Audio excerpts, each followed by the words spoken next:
Hi, everyone. This is Megan Faye-Zahniser, Director of Programs at ASHE. As many of you know, ASHE's mission is to empower higher education to lead the sustainability transformation. We provide a huge collection of online resources and networking tools, educational events such as this webinar, and an annual conference which will be held this October in Portland, Oregon. ASHE members include over 20% of the 4,000 colleges and universities in the US, as well as institutions in Canada, Mexico, and other countries. You can learn more about ASHE on our website at www.aashe.org. Today's webinar, Getting Started with Using Energy and Water Reduction Competitions to Engage Your Campus and Affect Tangible Change, is one of several professional development opportunities hosted by ASHE this year. For more detail about additional professional development opportunities hosted by ASHE, check out the events section of our website. Please note this webinar is being recorded. If you experience technical difficulties or have to leave early, you and others can view the recording later. Presentation materials will also be available after the live broadcast. Everyone on the audience is on mute, so the only way to communicate with the panelists is by typing your questions or comments in the questions pane in the control panel on your screen. Feel free to type in questions or comments at any point during the webinar, and these will be addressed after the presentations. Due to time limitations and the influx of questions, we may not be able to answer every question submitted. If your question is not addressed, please feel free to email it to webinars@ashe.org, and an ASHE staff person will get back to you. At this time, I'd like to introduce our webinar presenters, Hannah Debelius, Program Manager for USGB students at the Center for Green Schools at USGBC, and Chelsea Hodge, Director of Program Engagement at Lucid. Hannah manages a growing network of student groups on higher education campuses across the United States. Facilitating national programs such as Campus Conservation Nationals and increasing student engagement and sustainability, Hannah focuses on supporting the many dedicated students and professional volunteers that promote the USGBC Students Program mission to transform campuses, communities, and careers.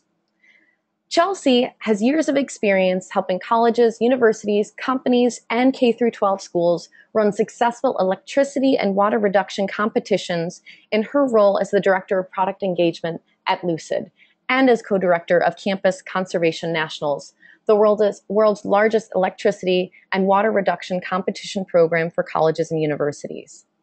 Chelsea is passionate about helping the organizations she works with and leverage the ability of behavior change tools such as competitions, commitments, and social norms to conserve energy and water. So welcome to our presenters and all of our attendees. Thank you for joining us today. At this time, I'm going to hand things over to Hannah to get things started. Hi, everybody. Thank you so much for that introduction, Megan, and also for having us speak with you all today. My name is Hannah, and I'm with USGBC, but for the purposes of this webinar, more importantly, I'm a co-director of Campus Conservation Nationals, which was a little bit in the introduction. I'm really excited to be here today with you all to go through this workshop on how to get started planning an electricity and water reduction competition on your campus. And although this is completely applicable to any competition that you're running on your campus, we're going to be using Campus Conservation Nationals as context to build on the collective experience we have and maybe some of you have from running a Campus Conservation Nationals competition on your campus. Great. So I want to start off with the basic question of what is an electricity or water reduction competition? There we go. Oops. Sorry about that. Excellent. So basically, we're going to dive right in. What is an energy and water reduction competition? And what it basically is a building versus building competition to see which building can achieve the biggest percent reduction in electricity or water during a competition period, and that's in comparison to a baseline period that's established by that building. And the goal of today's session is to really help you overcome common barriers that we see, and also to help those competition veterans in the webinar today take the programs of their campuses really to the next level. So hopefully we'll be able to appeal to both you beginners out there who have maybe never run a competition, and also to the experienced organizers that have participated in Campus Conservation Nationals or run their own competitions to really look critically at how those went and how they can be better in the future. So looking at our agenda, what we're going to want to go through here today is first a little bit more about what an electricity or water reduction competition is to further define that. We're going to tell you a little bit about Campus Conservation Nationals, since again we're using that as the context for our knowledge here. Why running a competition is a great idea and can benefit your campus. Then a little bit about the framework for running a competition in a step-by-step way. Then we want to define what's next, so the next steps that you all can take on your campus in order to set up a competition. And we'll wrap up with some Q&A where hopefully we can get some of your feedback and answer some questions. But really, we want you to walk away from this webinar with an actual plan to start an initiative on your campus or to improve the competition that you're already running. And that's our goal for this whole thing.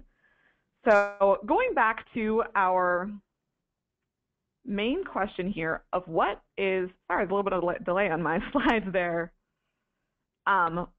What is, one moment, sorry about that. There we go. What is an electricity or water reduction competition? So I just mentioned that it's building to building, but in addition to that, most competitions that we see are typically 3 weeks long. And that's preceded by a 2-week period that establishes the baseline. And a baseline is the average kilowatt rate of use to set up the comparison to the competition period. Also, buildings that can participate can be residence halls and apartments or groups of dorms even, perhaps Greek houses or other campus buildings such as academic buildings. And I want to particularly emphasize that just because we have experience of both community colleges and four-year institutions working on that, since I know a lot of two-year institutions don't necessarily have residence halls on campus.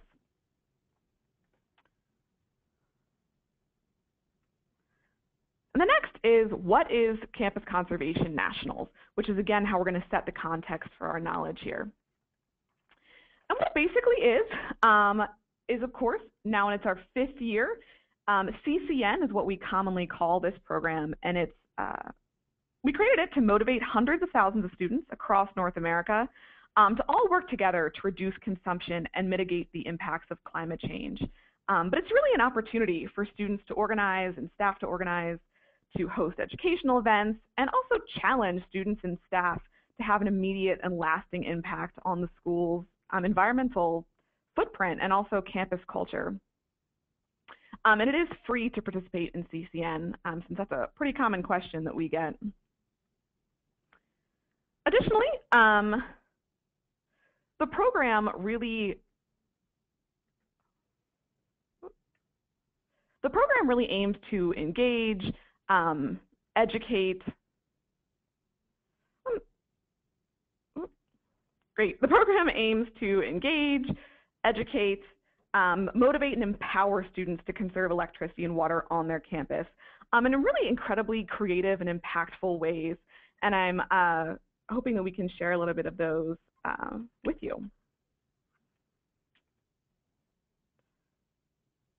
Great. So CCN is organized by a group of us, which is really wonderful. Since its first year, in fact, CCN has been collaboratively organized with these 4 organizations.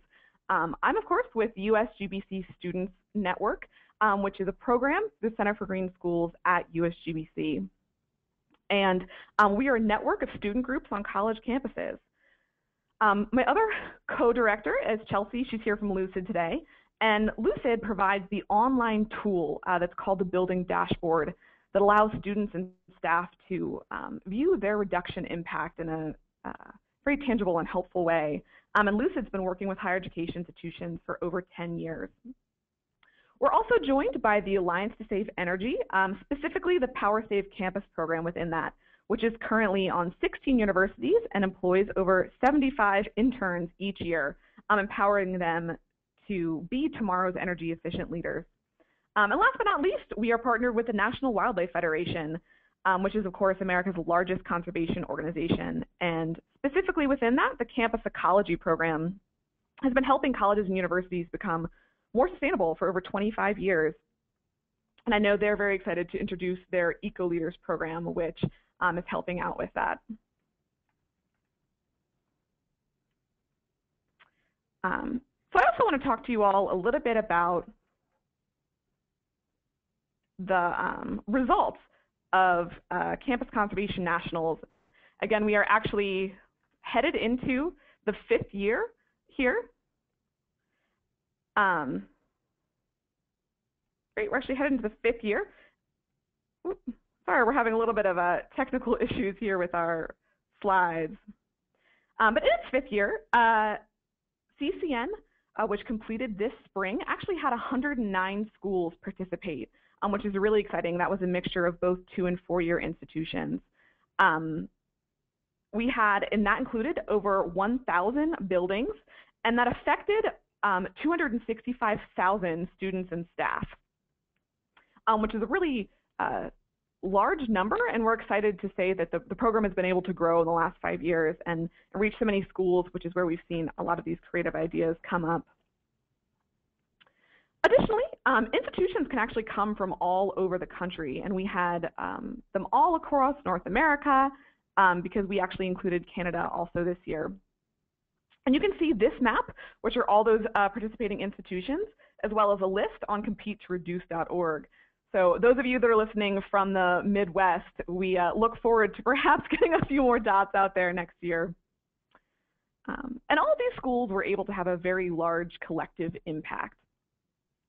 These schools together were able to save 2.2 million kilowatt hours and 476,000 gallons of water. And this is over a 3-week period for each of those schools within a competition window that we wrapped up this spring. But those numbers are kind of hard to grasp. So what this means is that it was actually enough energy to that's equivalent to taking 201 homes off the grid for a year, or also to save 1.8 million 1-liter bottles of water. Additionally, what this equates to is actually saving schools almost $200,000 on electricity and also averting 3 million pounds of carbon from entering the atmosphere, which are really exciting. And we all know those dollar sign numbers are ones that are great to report back to campus stakeholders. And of course, we had a couple of schools rise above the rest. This is our top 10 reducers for electricity. And these campuses, all of which actually had campus-wide reductions of 11% or greater in that 3-week period. And they came from all across the country, although a special shout out to the Southeast, which did particularly well. And then for water, we had a top 5 water reducers, which you can see there, with the largest percent reduction. And we also, the National Wildlife Federation hosted a poster contest this year, and which was judged by a popular vote, and you can see the schools that won that. And although this slide's a little bit data heavy, I think what is important to draw out about it is that the vast majority of schools actually did post very sizable reductions, and this is reflected in 2 key statistics. One is that the average reduction was 4.5%, and the median reduction was 3.7%, which is really exciting for those campuses. And on individual campuses, the first place building typically reduces over 20%, with at least a quarter of buildings typically reducing 10% or more. So it really does speak to the greater success of the schools that participated in this, or also could be participating in competitions for the buildings on your campus outside of CCN. And but the goal of Campus Conservation Nationals is, of course, to make a competition on your campus as easy as possible, which is also the message that we want to drive home today. And central to the program's offerings is this customized building dashboard website that participating schools can use. And this is, again, provided by Lucid, but it's basically a dashboard that anyone can see. And it's very easy for students to engage with because they can make tangible commitments to do certain actions, and also see live time data of how their school or their building is performing. And it's a really easy way to share success, really. We also see people posting on social media screenshots from this site.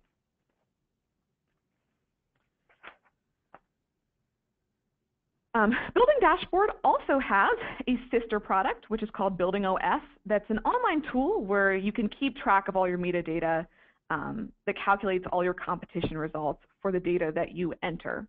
And both of these tools are, again, made by Lucid. And luckily, Chelsea from Lucid is on the phone with us today. She'll be speaking a little bit later, and also will be here to answer any questions you might have about this tool.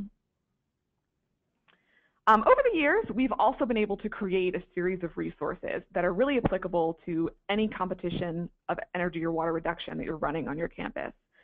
Some of these resources can all be found on competereduce.org, but there are training guides and webinars, examples from other schools, templates, posters, the logos for our product specifically, of course, and basically anything else that you need in order to run a competition. And we're always looking to expand this. So if any of you have participated, we are always welcome to feedback on things that you might need. But what this gets down to is really why run a competition. Now that you have a little bit of background on this, I just want to talk about what the benefits are on your campus and how you might use this as a tool. So I actually want to transition over to a worksheet.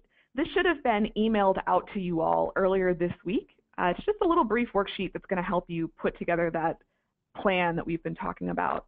But additionally, if you didn't get that email or weren't able to see it, you can find the little link on the bottom of this slide. If you type that in, it'll take you to the worksheet. Or also, you're welcome to just jot down some notes on your own paper. I'll be explaining all the questions that are on it. But again, the focus of this worksheet is that so you can walk away with this webinar with a tangible action plan for your campus. Because if you're anything like me, sometimes you go to a really informative webinar and you want to do all these things, but you walk away and leave it behind you. So what I want you to think about first here is how could running competition benefit your campus? And although it might seem obvious to you since you're on this webinar, I want you to try and consider the specific stakeholders on your personal campus. So how is it that it actually could benefit your specific campus?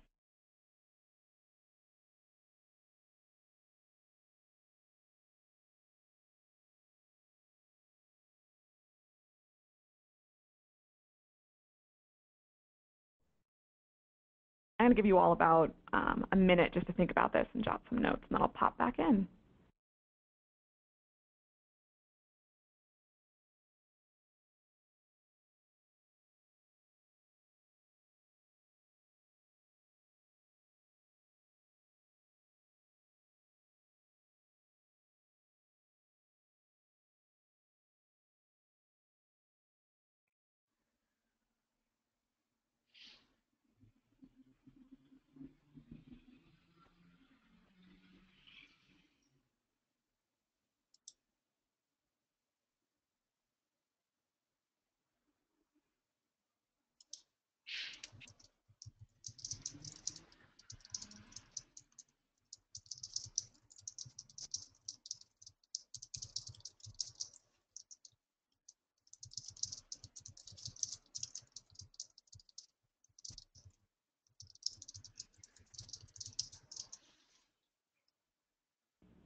Excellent. Well, thank you all for taking the time to think about that a little bit. I know it sometimes is tough to sit down with that worksheet, but I think you will be glad you did in the end. I hope you thought of some ideas, but I want to run through some of the reasons why we really think that this can benefit a campus. First and foremost is that it really fosters a culture of conservation on campus. In fact, after CCN this year, I was speaking to Appalachian State, and one of their sustainability managers was telling me how during CCN and in general, you can basically walk around campus and ask any student about what that school is doing for sustainability, and they'll be able to tell you, which is such a great accomplishment for their campus and something I really think CCN can bring to the table, or really any competition can bring to the table, because it involves so many different aspects of campus. The next reason is that, of course, the obvious one, it can save electricity and water.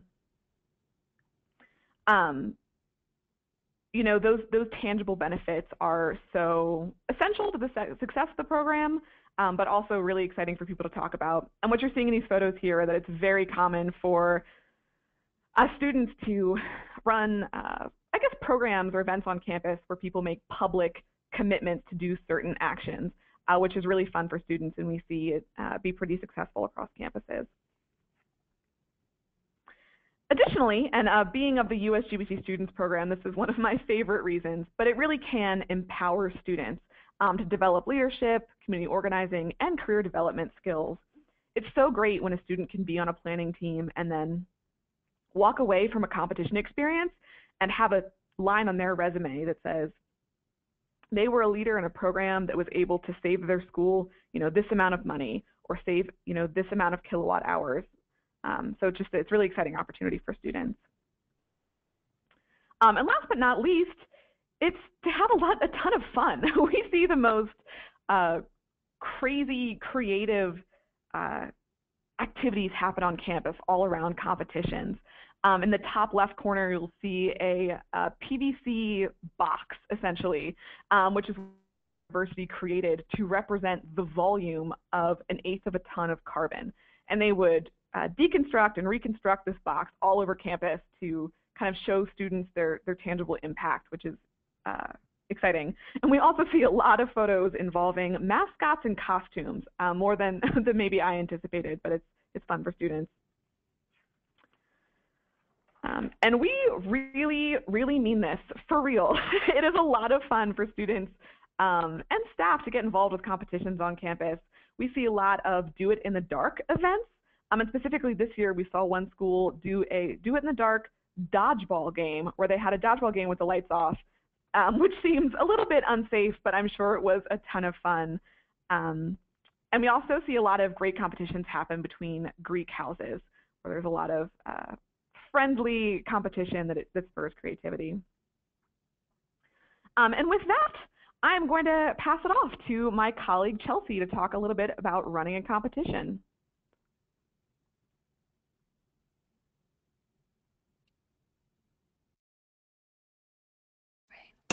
Hi, everyone. Great to be here today. My name is Chelsea Hogg again. I'm the Director of Product Engagement here at Lucid. This has been a fantastic program over the last 5 years, and I'm super excited to kind of get you guys excited about running a competition on your campus, either as part of Campus Conservation Nationals or not. And hopefully to make the whole thing seem a little easier than you thought it might actually be. All right.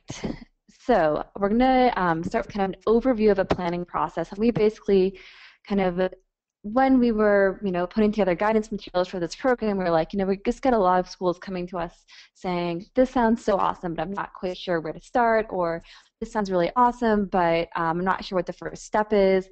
I don't really have an understanding of everything I need to do. So we put together a kind of comprehensive step-by-step plan that lays out how to run a competition.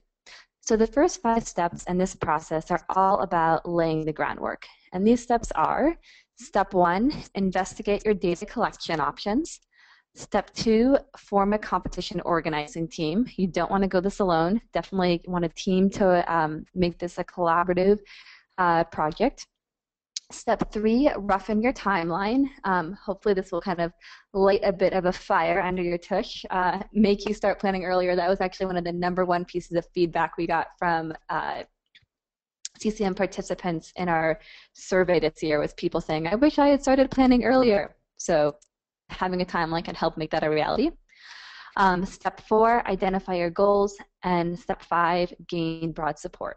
So once you've done all those things and laid the groundwork, you're going to start designing and planning your competition. So 2 more steps would be step 6, decide on a competition format/structure. And I'll talk a little bit more about exactly what that means later on. And step 7, craft a competition brand. And these are the steps that we're going to be covering today. So there are actually a few more steps, and these steps, there's details on all of them in our competition planning guide that's available on the Campus Conservation Nationals website. But these steps are step 8, choose awards, prizes, and other incentives. Competition wouldn't be a competition without some sort of award at the end. Step 9, find funding. We definitely have seen schools do competitions on a shoestring budget, but if you have a little bit of funding, it can just make things a little easier sometimes. Step 10, develop a data collection and verification plan.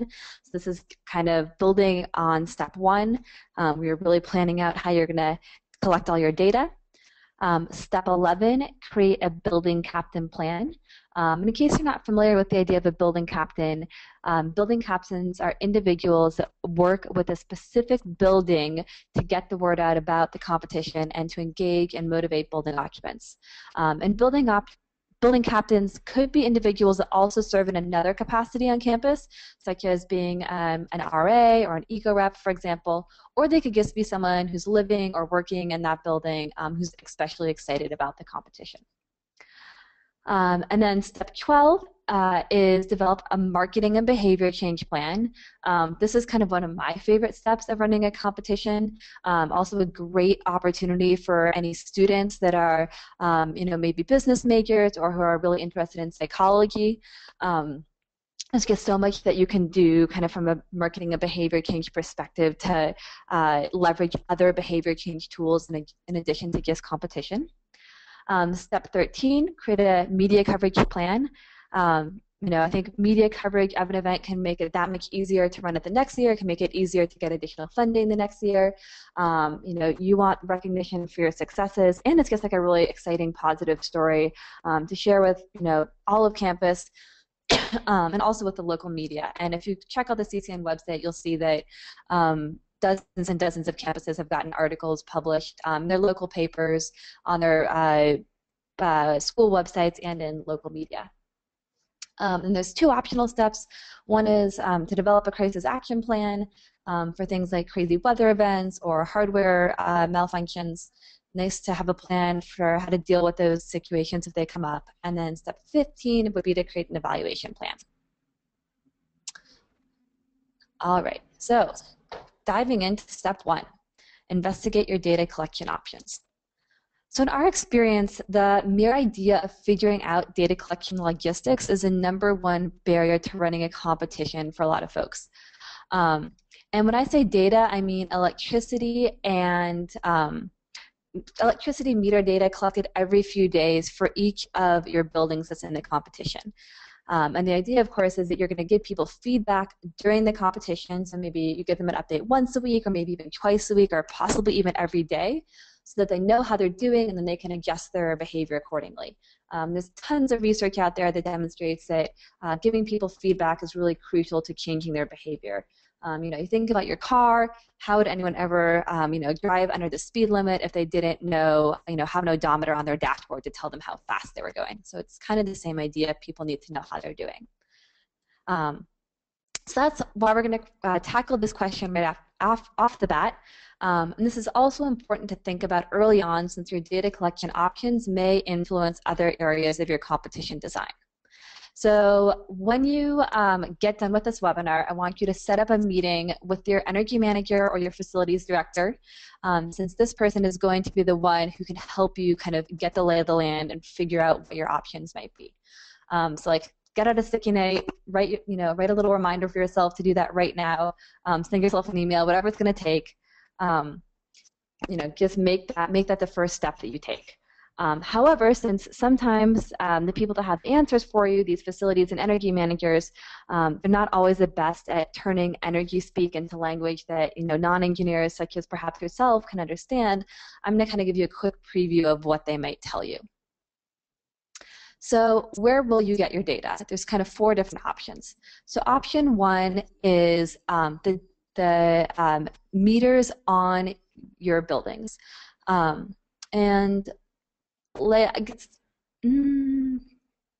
I guess again, think about when you're thinking about all these options, think about the fact that you're going to have to do these each 5 different times at a minimum, at the beginning of your baseline period and then once a week during your competition. So kind of the beginning of the competition, the end, and then twice in the middle at the end of the first week and the end of the second week.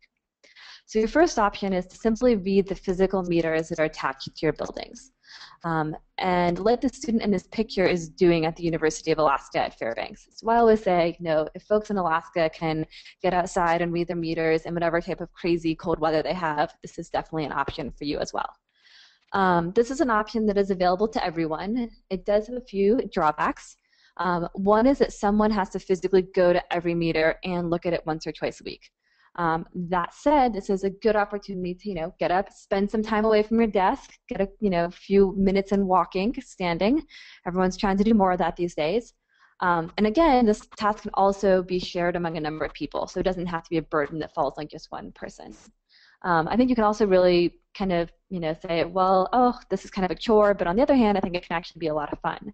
And we actually did have a school that participated in CCN last year that had a member of their facilities team who was training, I believe, for a triathlon, and he decided that he wanted to turn reading these meters into part of his exercise program. So every day that he had to read the meters, he would sprint or at least run from meter to meter, and he tried to go faster every time. So he's always trying to beat his time.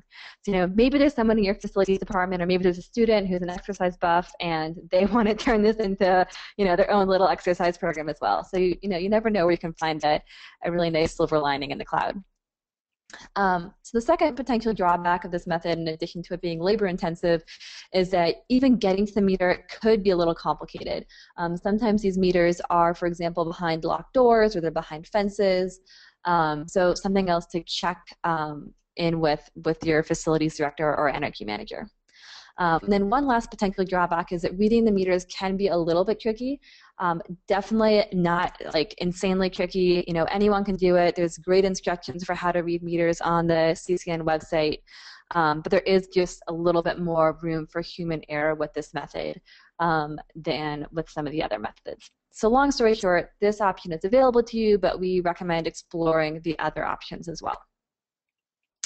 So option 2 is to download meter data from your electricity or water utilities online customer portal.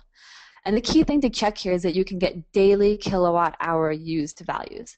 So almost all utilities allow you to determine how many kilowatt hours a building used during a billing period, which is usually a month or 2 months long, but not all electric and gas utility companies allow you to download data that is daily. So to figure out if this is an option for you, check with your business office or whomever pays your utility bills, might be your facilities department, and see if you can get a login and a password to your utilities online portal. So you can kind of just log in and poke around. Maybe they are going to be willing to log in and check that out for you. Option 3 is to get a spreadsheet from your facilities staff with data that they download from a computer database. And this database is typically known as a building automation system, or a BAS. These systems can also be called building management systems, i.e. BMSs, or energy management systems, which would be an EMS. The biggest companies that make these systems are Siemens, Johnson Controls, which is also sometimes called JCI, Honeywell, Schneider Electric, and Automated Logic Corporation. So if you, Automated Logic Corporation also goes by ALC some of the time. So if you've heard of any of these acronyms or any of these names, then you might have a building automation system installed on your campus, and whoever is kind of managing that can probably just generate a report, like in a spreadsheet every day, and just email that over to you, or twice a week, whatever you decide you want to do, and you can go ahead and update your calculations, enter the data into Building OS if you're participating in Campus Conservation Nationals, and go from there. So this is a pretty easy, just need to sit at your desk option. Option 4 is that Lucid customers can get real-time data excuse me, for their competition from whatever meters they have connected to Building OS. The great thing about this option is that all the data is piped into Building OS automatically. It's all updated in real time. We've really come up with some innovative ways of making our software really cost effective. So if you're excited about a zero labor method, you want all your data to be real time, totally up to date, always, definitely give us a call to kind of determine whether this could be a good fit for you. And finally, I just want to make it extra clear that using your utility bills is not a good option since they only come monthly. And you'll want your competition to be only 3 or maybe 4 weeks long so that you don't lose energy during the competition. And if you just have monthly data, you're only going to have one big piece of data for the entire month, and so you're not going to be able to give people that crucial feedback once a week or twice a week. So based on what I just discussed, go ahead and complete question 2 on your worksheet and just, anything that kind of got jogged in your mind as a potential option, any thoughts, notes, things to follow up on. Maybe make a note to reach out to your energy manager, schedule that quick meeting to find out what your options might be. I'm going to go ahead and go back to this slide just to have that listed out. But yeah, take a few minutes to write down your ideas.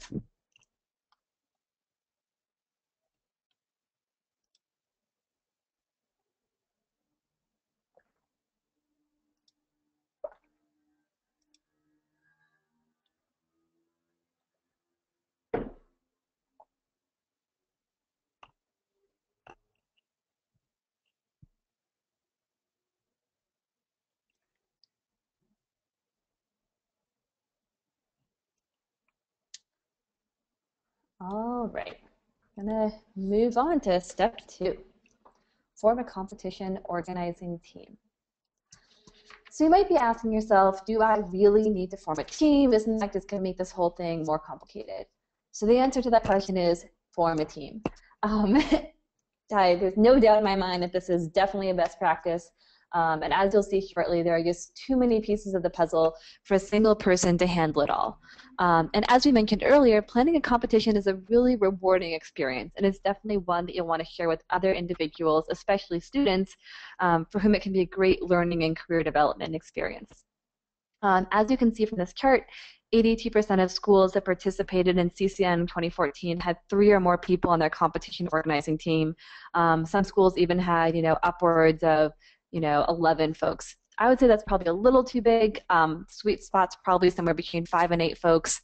But definitely form a team, do what everyone else is doing, and make that happen. So we've actually come up with a kind of sample structure for your team. Kind of came up with these 7 different roles. And so here are kind of our suggestions for what these positions on your competition organizing team might be. So first of all, you're going to want a competition director. This is most likely going to be a staff member, maybe a graduate student. Definitely, ideally this person should be compensated for their time because it's going to be a little bit time intensive. And people are volunteering, it's not, maybe always their number 1 priority. This person is just key to making sure things don't fall through the cracks. You're also going to want a technical manager, a marketing manager, a building captain manager, a behavior change manager, events manager, and optionally a research manager. So we've also kind of outlined, so we went through those 15 different steps to running a competition. Now I'm going to just quickly flip through a couple slides that will give you a sense of the role each of these individuals will play on your competition organizing team. And the steps that are bolded on the slide are the ones that this individual would participate in. So for the competition director, this individual would be heavily involved in the first 5 steps that are all about laying the groundwork, as well as step 6, which is all about making those big decisions about the format and structure of your competition. And then for the most part, they'll be pretty hands-off and serve more in an advisory role, or in helping with areas that don't really fall under any of the other positions, such as step 9, finding funding, and step 13, creating a media coverage plan. The technical director is going to, of course, help out with anything that is data related, including things like figuring out what reasonable goals might be like. This is a great position for an engineering or physics major, a math major, econ, anyone who just likes playing around with numbers and is detail oriented. The marketing manager is going to take the lead on things like brand, on awards, prizes, and outreach. This could be a great position for a student that's a business or a communications or a psychology major. The building captain manager is responsible for recruiting and training all of the building captains and ensuring that they're leveraged effectively and can support the work that the marketing manager and the behavior change manager are doing. The behavior change manager is all about figuring out how to change people's behavior so that they use less electricity and water. And this can be a really exciting position for example, a student that's a psychology or a sociology or an economics major. They'll really get the opportunity to try their hand at applying some of what they've learned in classes on the ground. They might even be able to run an experiment as part of the competition, incorporated in some research, maybe a thesis. The events manager is going to work closely with the marketing manager and is going to own the events piece of your marketing and outreach plan. The reason we have the events manager be a whole role on your team is that running the events, planning them is typically the most kind of labor-intensive piece of all the outreach and marketing that you'll be doing. And lastly, your research manager, if you decide to have one, will carry out or at least coordinate any experiments or analysis that you decide to do as part of your competition. Again, a great fit for a student who's a psychology major. This could even be a grad student. Jon Peterson, who's a professor at Oberlin College, has been doing some fantastic research and analysis of the Campus Conservation National results from 2010 and 2012. And he's been involving a lot of students in that, and their results are going to be published in a paper, I think, later this year, but definitely lots more to investigate, lots to build on. So a couple best practices when thinking about your competition organizing team. First, consider recruiting a lead and an apprentice or a lead and an advisor for each position. The beautiful thing about this model of kind of having these double roles or kind of double appointments for each role is that the apprentice for 1 year can then step up and be the lead for that position the following year. Brown University pioneered this model a few years ago, and it's been working really well for them. Alternatively, you can recruit faculty or staff members to serve as the advisors to the student leads. And again, hopefully that advisor could participate year over year or a couple of years in a row to provide some continuity. Second best practice is to provide compensation to student members if you can.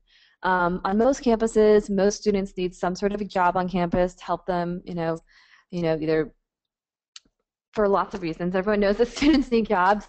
And if working on your competition can be their job, that means that they will have more time and more energy to devote to it. Third, make your competition organizing team something that people want to be a part of. There's actually a lot of ways to do that. And I'm going to get started by having you just do some thinking about, what kind of characteristics you could assign to your competition organizing team that would make it something that people would really be excited about. So maybe think about, what the most popular clubs, what the most popular jobs, what the most popular student government positions are on your campus. Think about what's desirable about those roles and how you can bring some of those characteristics into your organizing team. So I'm going to give you a couple minutes to think through that, and then we're going to go through some of the ideas that we have.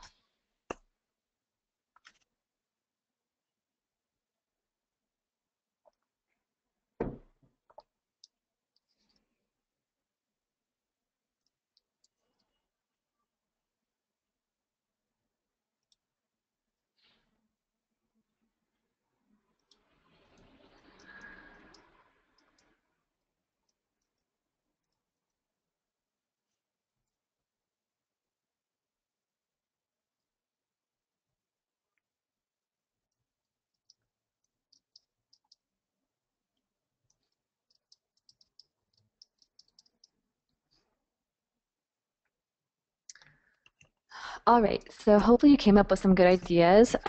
If anyone has any ideas that they think of that I don't cover in the next couple minutes, feel free to share those during the Q&A portion of this. But a couple of the ideas that we have are, one, make your organizing team a bit exclusive. So one way to do that, for example, that we've seen schools do is require people to apply to be part of the team. Add some prestige. Make it something that people want to get on their resume. Another thing you can do, of course, is to provide compensation. That'll automatically make it more interesting to folks. We talked about that earlier. Another thing you can do that's pretty straightforward is to provide small perks, such as maybe like a group dinner or small gifts such as water bottles or T-shirts. I think some universities will structure their competition organizing team so that whatever award the winning building gets, if that's some sort of dinner or an ice cream social, something like that, all the members of the competition organizing team will get to attend that as well. And I think, again, to the extent that your students are really driven by career development opportunities, to the extent that when you publicize the opportunity, if you can really frame it as a great career development opportunity, and you say you'll learn skills that will help you down the road, here's exactly what you can expect to learn, yada yada, that will be really helpful as well in terms of recruiting folks. All right.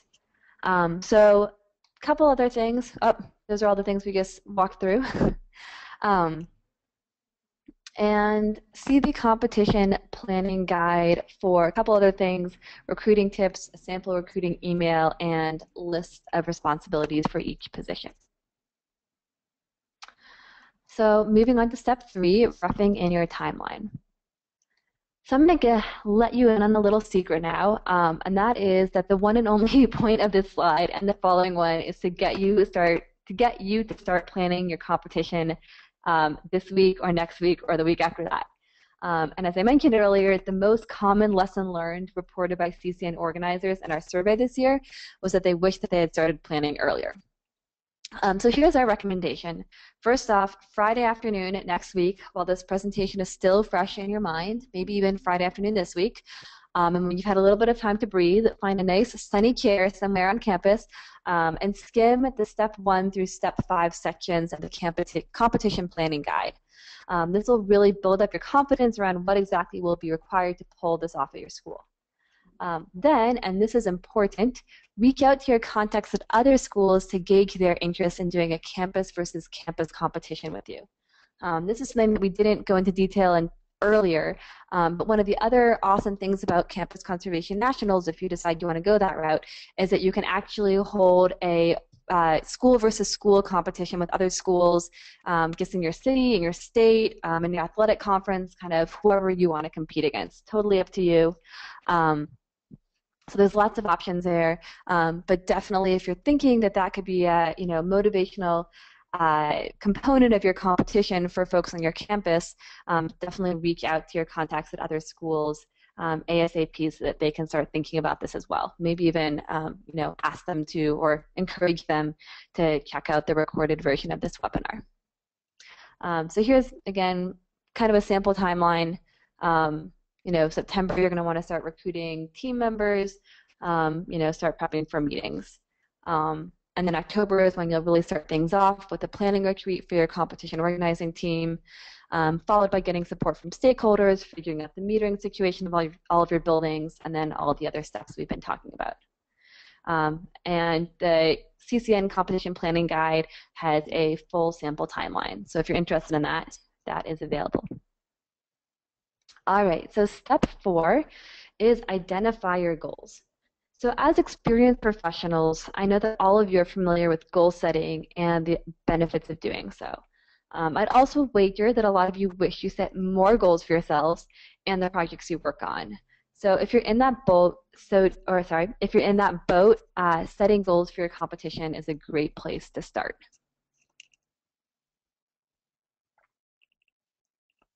So here's just a couple quick reasons why you might want to set goals. Obviously, if you get everyone on the same page, that can be really helpful. It'll help you focus your efforts on what really matters. It'll make decision making easier. If you can just say, well, given these goals, how should we make this decision? I think setting goals can also just make your whole operation seem a little more professional. It'll be easier to kind of recruit and motivate your organizing team members, your building captains, your participants. It'll be easier for you to get buy-in and support from institutional stakeholders and other groups. Also easier to secure funding and easier to evaluate your effort at the end. Some sample goals. You could have leadership and development skills. Leadership and skill development goals, such as, develop the leadership skills of the leadership team and volunteers. We've been talking about that a bunch. Education goals, such as increasing the energy literacy of students and staff. Another thing another sample goal could be, by the end of the competition, we want 50% of individuals in participating buildings to be able to name 3 things that they can do to save electricity. You can set behavior change goals. You could set energy or water reduction goals. So maybe you want like an average reduction across all of your buildings of 3%. You could have outreach or marketing participation goals. And then, maybe you even want some institutional memory goals. So things like documenting successful strategies so that we're not reinventing the wheel next year. So a couple tips and best practices. First, steal from us. We have a bunch of sample goals in the competition planning guide. Check those out. 2 would be to tie your goals to other campus goals, commitments, and initiatives. So maybe your campus has committed to the American College and University President's Climate Commitment, ACU, PCC. Maybe you can have a goal that directly references that commitment, or another greenhouse gas reduction commitment that you've made. And I would also say review goals set by similar initiatives on campus, then kind of tweak them to work for this program. We would also say create both qualitative and quantitative goals. And then also we suggest creating both impact goals, which are around like how or what impact did our competition have, and also implementation goals that will help you assess, how well did we do at implementing our plan. And then again, you can consider setting both short-term goals and long-term goals. Again, the competition planning guide has sample goals and examples from other schools. So with that, I'd like you to go ahead and just write down some potential goals from your competition.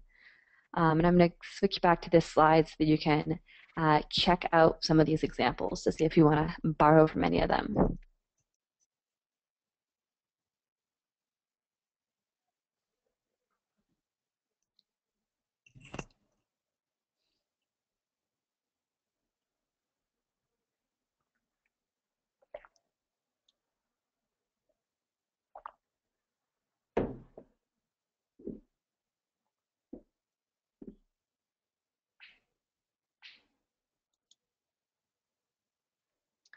All right, I know that was short, but I want to make sure we get through everything. Okay, so that brings us to step 5, gain broad support. I'm actually going to turn this back over to Hannah to talk a little bit about support on your campus. Excellent. Thanks, Chelsea. Yes, so I want to talk a little bit about gaining broad support. And this is really just to make it easier for yourself and as easy as possible to do this on campus. So what we want to do here is basically get broad support in order to reach more of the campus community, of course, make it easier to secure co-sponsors for events or free prizes like Chelsea was just speaking about. And also you're likely to see just a better success rate, both from your qualitative and quantitative goals. And finally, for CCN, we actually require this broad support in order to participate. And by doing that, we have a letter of commitment where all campus stakeholders have to sign on. And even if you're running your own competition, that can be a really great idea. I know that getting this kind of support on campus can be a challenge, and we see that very commonly. So start early again, always start early, and try to get that broad support before you move forward, and it'll make your life a lot easier. So we're going to head back to the worksheet, and what I want you to do is just write down the names of 2 or 3 people on your campus whose support would help you make your competition a success. So in this, maybe think about, is that residence life if you want to do it in residence buildings? Is that members of your administration or the facilities department, or do you have a sustainability department? Just write down 2 or 3 names the next couple of seconds to people that can be on board with you.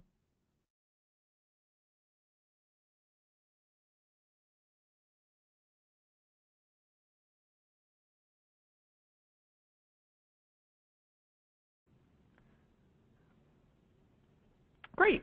Well, hopefully you know the people on your campus and have those written down to do some outreach to. But we do have a couple of best practices in order to gain the support. One is to really connect the dots for people whose support you ask for. Make sure that it's clear to them how helping you would help them accomplish their goals. Also ask how they think they could help make the competition a success.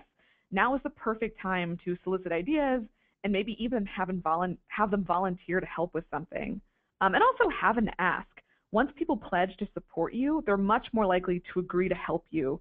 So really take advantage of that moment and have the ask ready to request their assistance. In fact, we want you to do this now. Think about those names that you just wrote down and try to connect the dots for those people, or think of an ask that you can make at that initial moment.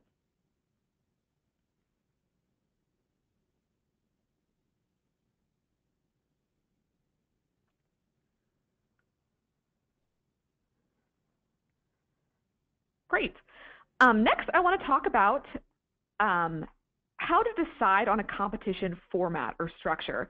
Or for those of you that have done competitions in the past, maybe how to improve that format or structure. So first, we just have a couple of decisions that you would need to make, like which buildings should participate from those kinds of buildings that we listed earlier. Or should this really be a campus versus campus competition, or building versus building? Within CCN, we see Greek Life, commonly participate building versus building, but we also had the Big Ten compete campus versus campus. When is a big thing, fall or spring? Of course, also when to have a baseline, or should you also have multiple divisions? For those of you on really large campuses, it might be a good idea to break it down and perhaps even do a pilot competition in a small division, and the following year run it within all the divisions on your campus. And we do have some best practices for deciding on the campus format as well. One is for you to pick a format that keeps everybody in the game. You really want to get that broad campus support. Also, we really suggest 3-week competitions. You might have heard before that it takes 3 weeks to form a habit, and we use that to try to translate these short-term actions into long-term behavior changes. And also, don't be afraid to start small. It's okay to start with just 2 buildings or just one section of campus and then work your way up as you get that support on campus. And as always, you can find more information and some best practice to do this on the competition planning guide on compete2reduce.org. With that, I will switch back to Chelsea for the next step.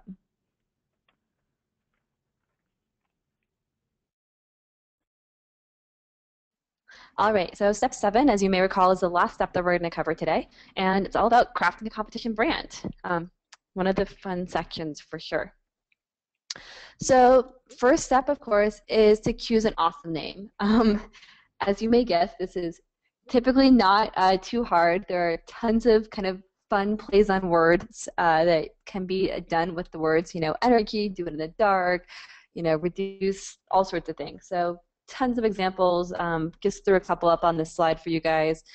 Things like Megawatt Madness as a play off of March Madness, the Green Games. Unplugged is a really common named. Regeneration, University of Ohio, a really nice positive upbeat name. Power Smackdown is what CU Boulder uses in Colorado. A little bit more aggressive there. Bluegrass Unplugged, so a couple schools in Kentucky use this name. Great way to add some regional flavor to their competition and really make the name theirs. Flip the Switch is what Missouri State University uses. Battle of the Plug is a long-standing battle between Western Carolina University and Appalachian State University. And they have another kind of battle on campus, and I can't remember what it's called, but I want to say like Battle of the Slug. That doesn't sound quite right. But they have another Battle of the something or other that is like a big battle between the 2 schools every year. So they did a play on words and made this competition Battle of the Plug, so they're competing against each other. Power Down is what Pomona College and the other Claremont colleges use. Again, check out our website for more examples. A couple tips for getting that perfect name. You can always, hold a naming contest or to get suggestions. Maybe do some polling to see what names folks like best. Definitely recommend that you use the same name year after year. You want to build up your brand, build up awareness. Consider creating both a competition name and a competition tagline. And then also find a balance between a university-approved name that, for example, your president is going to be comfortable saying in a speech or printing in a letter to alumni, and also a student-approved, quote-unquote name that will really resonate with students. And using a name plus a tagline is a great way to do that. Brown University did just that. Their official name is Brown Unplugged. Their tagline is Do It in the Dark. The Do It in the Dark is what the students love. The Brown Unplugged is what their president feels comfortable talking about and getting, published in articles on their website. So lots of ways to make this work. Of course, you're also going to want a logo so that you have some visual recognition. I have actually 4 pages of logos to show you guys. There are just so many awesome ones. A couple on this page. You can see all of them.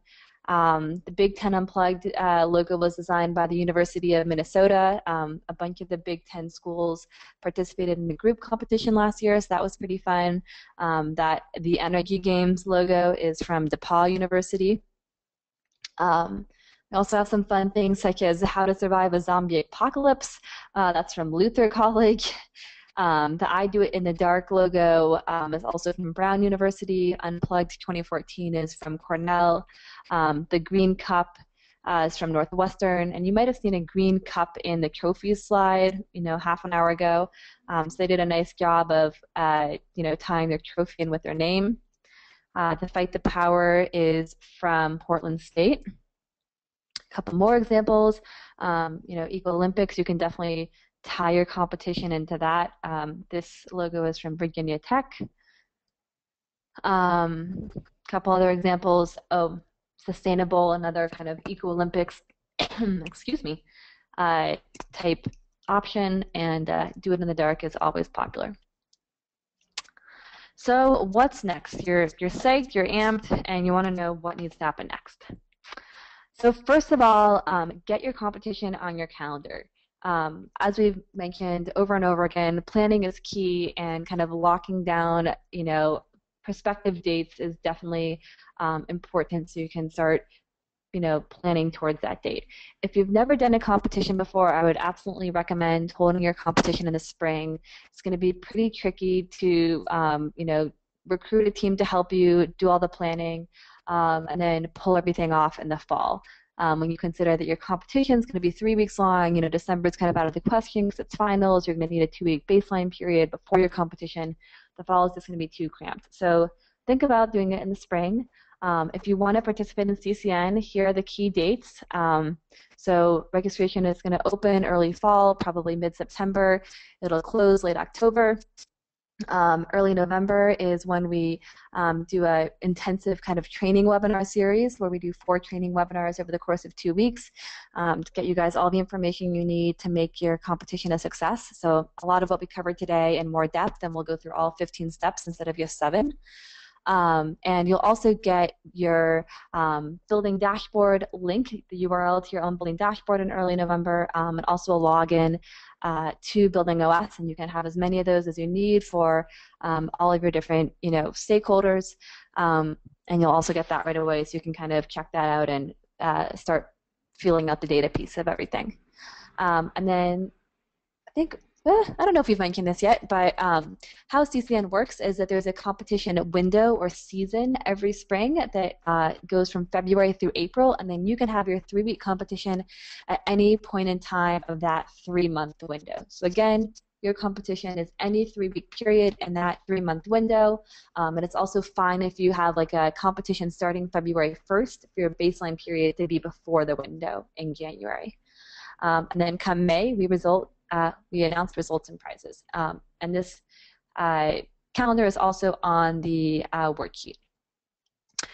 Step 2 would be to start planning. Again, key to start planning early. Tons of resources on the CCN website, which is www.competetoreduce.org.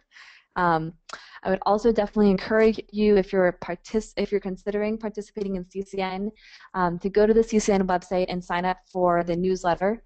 Newsletter is actually a little bit of a misnomer. We really just send out occasional announcements, but we'll be sending out announcements once registration opens, and then we'll have a couple of different recruiting webinars that will give you more information about the program. We'll be sending out, announcements about all of those as well. So go ahead and sign up for that if you think you might be interested. If you're not the right person on campus, maybe receive those. Talk to your colleagues about signing up. And then step 4 would be to spread the word. Again, these school versus school competitions can be really fun. You have to let other schools you want to compete against know early so that they can get started planning.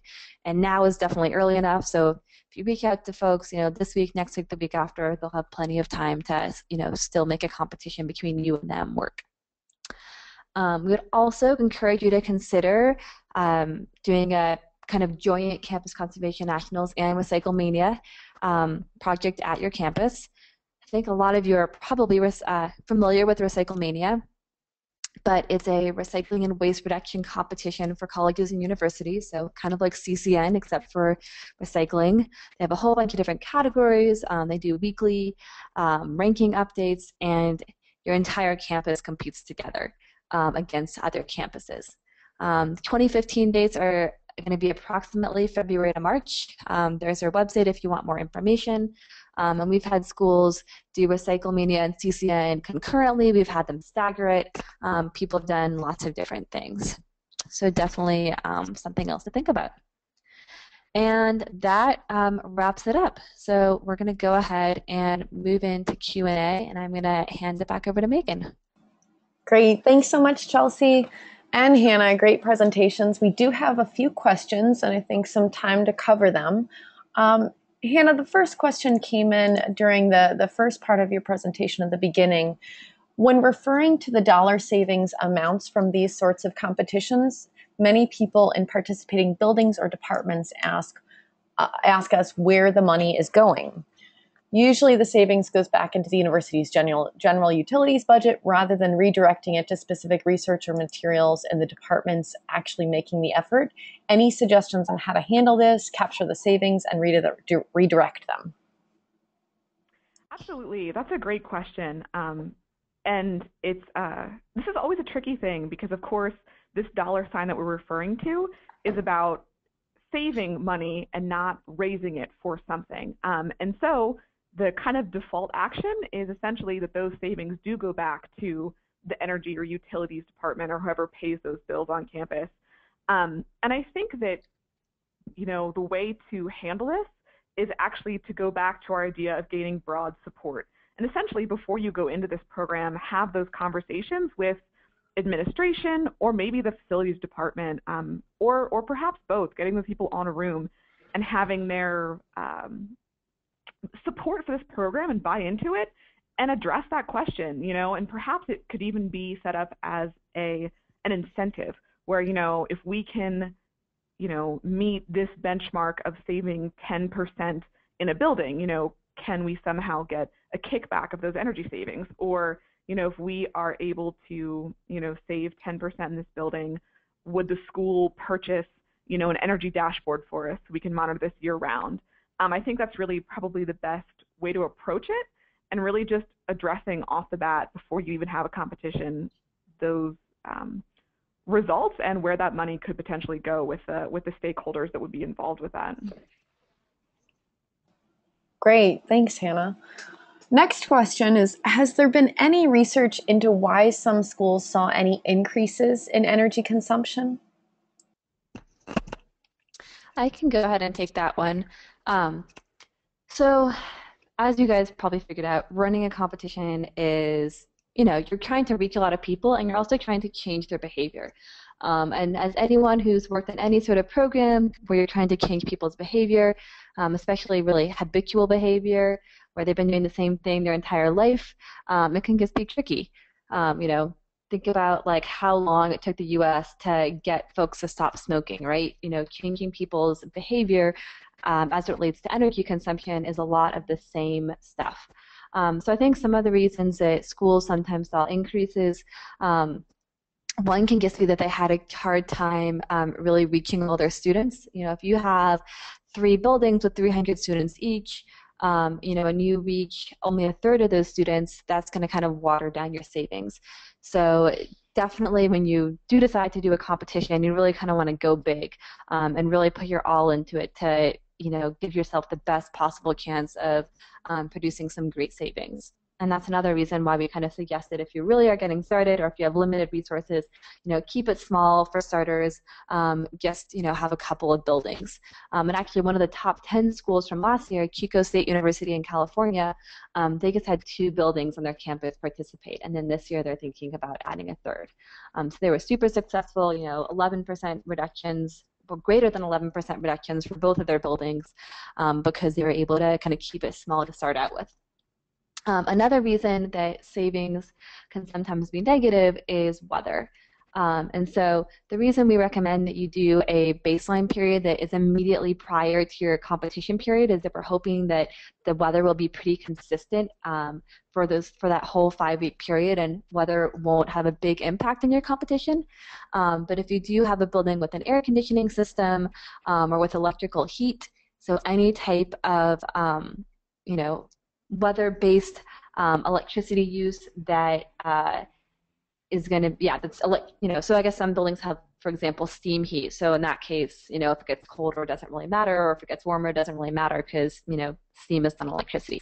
But again, if you have electrical heat or if you have air conditioning that's electric and not, for example, chilled water that's chilled by some, central cooling plant, and there's a crazy heat wave in your competition or something like that happens, that could definitely throw off your results as well. And if you do have real-time data and you're concerned about that, there is definitely some kind of sophisticated weather normalization that you can do to basically pull out the effects of weather on your data. But most schools don't have those resources. They just kind of, hope for the best and hope that the behavior change made by students and staff living in the buildings or working in the buildings that are participating will, overshadow any, adverse weather impacts. Great, thanks, Chelsea. So the next question, I hope I can get this right. So I'm interested in partnering with an active social innovation and entrepreneurship community on campus that is in the business school, our own School of Public Affairs, where environmental studies resides, and with an innovation center,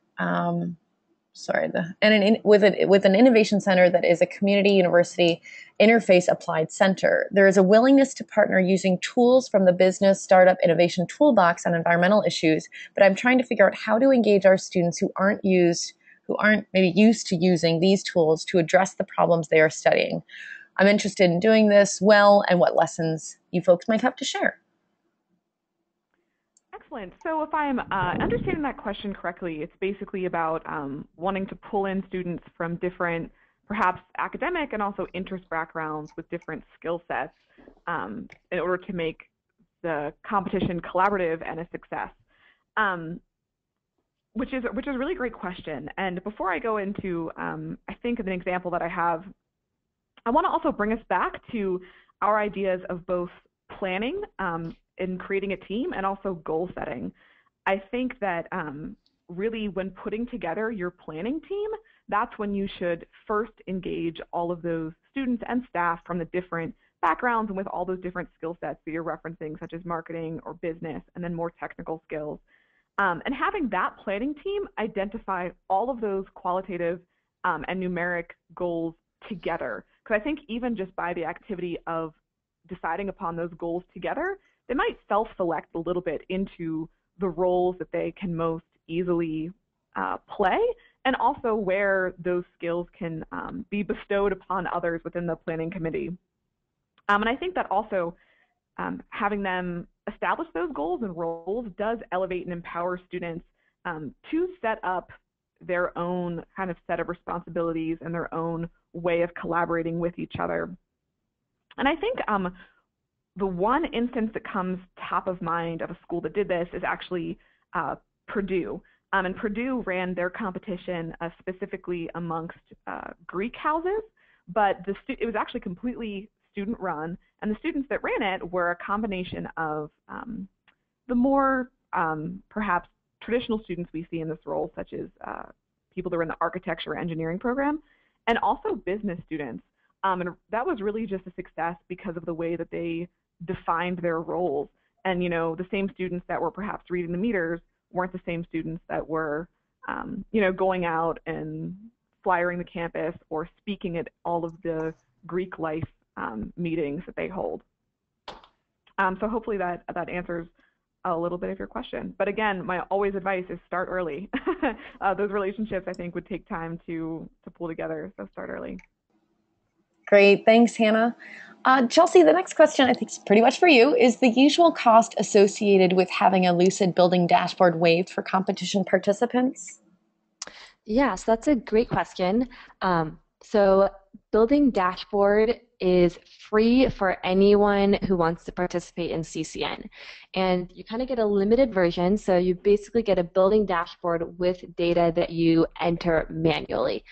And then if you wanted to become a Lucid customer, then that would allow you to have real-time data on your dashboards. You wouldn't have to go and read your meters or, you know, enter data into a form in Building OS. But again, you do get Building Dashboard and Building OS free. And the license, like I said, starts around mid-November, and then you'll have access to your site and to Building OS all the way through the middle of May or the end of May. So if you are thinking about even, you know, becoming a Lucid customer down the line, you're like, wow, this would be a great tool to have on campus year-round. Participating in CCN is a great way to kind of test drive the product, you know, show it off, you know, prove to people on campus that you can really get a lot of value out of it without having to put a single dime down. And then, you know, that way at the end of the program, you can say, look, this is everything we did with it. You know, wouldn't it be fantastic if we could have real-time data next year? And then the sell is going to be that much easier for you in terms of selling it to other folks on campus. So again, just to reiterate, participation in CCN is completely free, and that includes a building dashboard and Building OS for your school. Great. Thanks, Chelsea. The next question, and thanks everyone for sending in these questions. I see a lot coming in, so we'll do our best to answer them in the next, 10 or 12 minutes or so. Why a 2-week baseline period prior to the competition and not just compare the same 3-week period from the previous year? I've heard a lot of colleges whose students smartly used a lot of energy during the baseline period so that they could win the competition. Also, does 2 weeks give you enough data for comparison? Maybe, this is Hannah, maybe I'll kick this one off and then Chelsea can jump in with a little bit more meter data. Sounds good. And essentially, you know, one of the reasons we do this is, of course, because weather can be a factor. And at least here in the DC area, the seasons are drastically different even year to year. So the closer you can get to that competition period, I think can be helpful. But also, we do get this question a lot of like, don't students essentially use tons of energy during the baseline? And I have to say that actually this is my 3rd year with CCN, and I've actually never seen this happen. That's not to say that it never does. But I just don't see essentially widespread sabotage of those numbers, especially because, you know, it's probably only actually a couple of students that are on the planning team that know that the baseline period is really even going on, since all of the marketing and all of those outreach resources are completely directed to the 3-week period in which, you know, saving energy counts, essentially. So I think that there just isn't, you know, the capacity for students to really spread the word to sabotage the 2-week baseline period. Yeah, and it's not really something that I've seen on campuses. Yeah, to that I would add, one is that, you know, you definitely don't have to publicize what your baseline period is. You can keep it vague. We definitely have schools that do that. And, you know, I think there's also, you know, it gets not cool, right? So, you know, you can have some sort of punishment, you can have social shaming, like there's definitely ways to, you know, make it clear that this is not going to be an acceptable behavior. And, you know, you definitely will be able to see in your energy data, especially if you have any sort of real-time data, that people are using more consumption during those 2 weeks purposefully, if it's anything significant. That'll show up in the data for sure. Another reason to do the 2 weeks prior to your competition instead of the previous year is that oftentimes schools will have renovations that happen over summer. So, you know, there's building projects, renovations, whatever that might impact the building. So having it be the 2 weeks prior really controls for that. Another thing that can change is occupancy. Sometimes there'll be more students or fewer students, or just folks in general in a building from year to year. And then another reason is just that when you have it be the 2 weeks prior, you're really having people compete against themselves. So people can't say, oh, well, the people last year were just like super efficient, and we just can't beat them. Or like, oh man, like that other, building won because, the folks that were in that building last year were really wasteful. So when you just use the 2 weeks prior, you're really just having people compete against themselves, and you kind of take out all these extra confounding variables. Great, thanks, ladies. The next question, for schools with high energy savings, were there particular incentives they found to motivate students to encourage to save?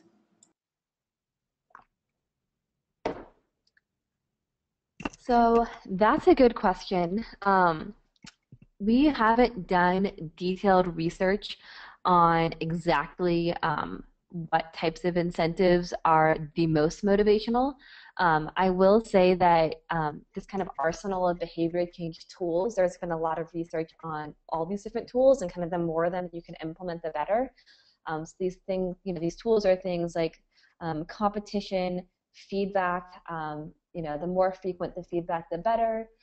Things like social norms, and that's the idea that people want to be like other people. They want to be like people that are successful.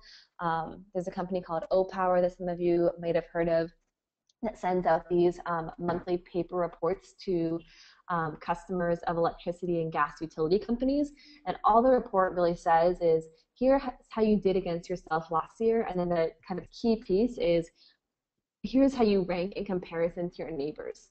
So they'll say, we're going to compare you to 100 homes or apartments in your neighborhood that are similar to yours, that have the same heating and cooling sources, and that have approximately the same square footage. And we're going to tell you how you're doing in comparison to them. Are you ranked, fifth from the top? Are you below average? Are you above average? And just that one piece of information causes people to reduce their electricity use by about 3%. So that's kind of social norms in action. People want to do what other people are doing. They want to be above average. And competition is almost, part of that in terms of people wanting to win. They want to be better than everyone else. So you can leverage those things. You can leverage commitments. You can leverage prompts. There's been a lot of research showing that prompts are really effective at changing behavior. And I guess the other thing to say is that again, there's more information on this in the competition planning guide, but there's a great book out there called Community-Based Social Marketing by a guy called Doug McKenzie Moore. He kind of lays out all these different tools that I've just been talking about and examples of when they've been used in the past. But he also says that when putting together a behavior change program, you really just have to do some testing at your own campus, and it's extremely, for your own organization, your own city, your own community. And then it is just fairly difficult to say what will work and what won't work, just because there's so many different factors that play into what's effective. So what he really recommends is that you basically pilot any tool on a small scale and get some feedback on how it's working before you deploy it at a bigger scale. So that is definitely like the Rolls-Royce version of how to run a program. But if you're amped and you have the resources and support to do that, I would definitely recommend getting a copy of his book. Again, the book is called Community-Based Social Marketing. He lays out a great plan for how to really discover what the most effective incentives and behavior change tools are going to be at your organization. Great, and thanks, for a very simple answer, I know Appalachian State just gave out a ice cream party. Sounds great. So the next question, are there any options for high schools? That's a great... Go ahead. Nope, take it, Chelsea. All right, so Campus Conservation Nationals is just open to colleges and universities, but Lucid does have some programs that we collaborate with other nonprofits on for colleges and for high schools and also for K-12 schools. So if you just want to send an email to ccn@competetoreduce.org, I can email you back with some information about that. But also, a lot of these things that we talked about could be applicable to a K through 12 school, especially Definitely. One that might have multiple buildings. or it might be a great chance for you to compete against your rival high school. Absolutely. For that, yeah, many of these skills are applicable to K through 12. Great, and I think Chelsea, you might have touched on this, but if you could just one of you could reiterate, how do you account for weather anomalies in your baseline and/or during the competition period? So accounting for weather anomalies can get really tricky. Right now, we don't account for them at all beyond just saying you want your baseline period to be right before your competition period if possible. You could have a spring break in between, and that probably won't throw things off too much. But for right now, we really just count on hopefully the weather being fairly consistent over the competition period. I will also say that for colleges and universities specifically, a lot of them actually have heating and cooling systems that are not weather dependent. So basically, weather should not really impact electricity use in the building. A lot of schools have natural gas heating, they have steam heating, and obviously those are not electricity consumption. They might a little bit, maybe there's some fans in the building that turn on when you need a lot more heating, but that's not going to be anything too intensive. Same thing from the cooling side. A lot of schools, either don't have air conditioning, or if they do have air conditioning, the most energy intensive part of generating that cool air is basically making chilled water. We just have this giant machine that cools water down to like a little over 30 degrees, and that's pumped through the buildings, and that cools air that's then pumped into the buildings. And oftentimes those big machines, which are called chillers, are not connected to an individual building. You'll have like one chiller for a whole 10 buildings, and so that will not be counted in the building's electricity use. So if again, this is something that your facilities director, your energy manager can get you answers to, but if you're in a situation where heating and cooling are not at all tied to your electricity use, the weather should have not much of an impact on energy consumption ever. And you can actually look at your historical data. You can say, can I see electricity data for the whole year for us, and see how it changes over time compared to the different seasons. One other tip would be to hold your competition during a time of year when weather is pretty stable. So if March and April are kind of transition months, and you have like blizzards one week and heat waves next week, maybe try to hold your competition earlier, in February, when it's kind of the deep freeze of winter, and there's very little chance of the weather going crazy. Wonderful. Well, I think we're just about at time here, but before everybody leaves, I do want to remind everyone that we have been recording this webinar. The recording will be available, as well as the PowerPoint materials.